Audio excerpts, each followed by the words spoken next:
Sie sollte nur ein Provisorium sein und prägte doch über Jahrzehnte die Bundesrepublik, die westdeutsche Hauptstadt Bonn. Die Bonner Republik ist längst Geschichte. Der Umzug der Regierung vom Rhein an die Spree ist in diesen Tagen ein Vierteljahrhundert her. Die Bilder zeigen ebenfalls eine vergangene Zeit, wie hier 1984 das berühmte Bundesbütchen, der Treffpunkt für Politikerinnen und Politiker im Bonner Politbetrieb. Bundeskanzler Kohl ließ sich die Brötchen dort holen. Der grüne Joschka Fischer kaufte sich am Kiosk die neuen Asterix-Comics. Was übrig geblieben ist vom Charme der Bonner Republik und welche neue Zeit, in der nun Bundesstadt angebrochen ist, zeigt uns mittendrin in Bonn mein Kollege David Zajons. Ein Kiosk im Zentrum der Macht. Hier am Bundesbütchen kauften früher Minister und Abgeordnete ihre Brötchen, Zeitungen, Zigaretten. Jürgen Rausch hat das Bütchen in den 80er Jahren von seiner Mutter übernommen. Stolz zeigt er mir eine persönliche Widmung von einem seiner Kunden, Helmut Kohl. Die alte Bonner Republik. Die Bescheidenheit, die Einfachheit, gucken Sie sich das an. Ist da ein Pomp, ist da ein Luxus? Das war damals modern, 1957. Deswegen wurde es so gemacht. Und das hat gereicht. Das ist eine Philosophie. Zu Ehren des Bütchens, das inzwischen einen neuen Betreiber hat, veranstaltet Jürgen Rausch eine kleine Feier. Johanna Bittner-Kelber hat früher ganz in der Nähe gearbeitet für einen Abgeordneten. Später dann im Bundeswirtschaftsministerium. Vor 25 Jahren verlegte ihr Ministerium den Hauptsitz von Bonn nach Berlin. Zunächst war es ein Schock, weil man richtet sich ja eigentlich darauf ein, dass man an einem Ort bleibt, wenn man angefangen hat zu arbeiten. Ja, und für mich persönlich war es natürlich besonders schwierig. Ich war alleinerziehend und meine Mutter war krank. Das war auch der Grund, weswegen ich nicht umziehen musste. Viele Kollegen aber gingen in die neue Hauptstadt. Sie ist gependelt.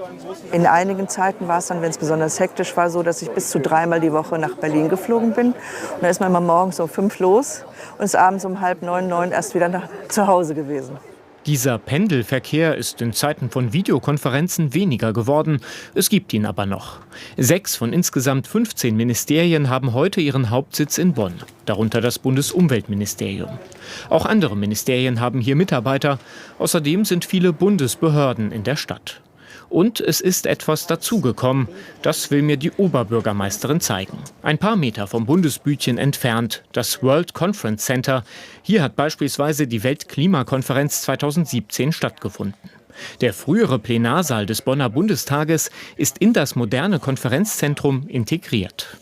Also ich bin 1995 zum Studium hier hingekommen und meine Freunde haben gesagt, warum machst du das? Da gehen doch jetzt die Lichter aus. Und ich bin sehr glücklich, dass das überhaupt nicht der Fall ist, sondern Bonn hat sich wirklich gut entwickelt, ist heute die UN-Stadt, hat sich als internationale Stadt entwickelt. Das merkt man auch. Die UN sitzen unter anderem im Langen Eugen, wie dieses Hochhaus genannt wird. Da, wo früher die Büros der Bundestagsabgeordneten waren. Etwa 1000 Mitarbeiterinnen und Mitarbeiter haben die Vereinten Nationen in Bonn. Eine von ihnen, Paula Padrino Vilela. Sie arbeitet für die UN-Organisation zur Bekämpfung von Wüstenbildung.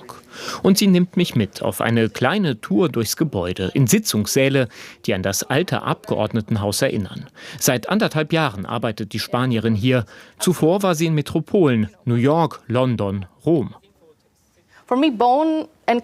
Für mich fühlen sich Bonn, Köln und die ganze Region wie ein einziger Ort an.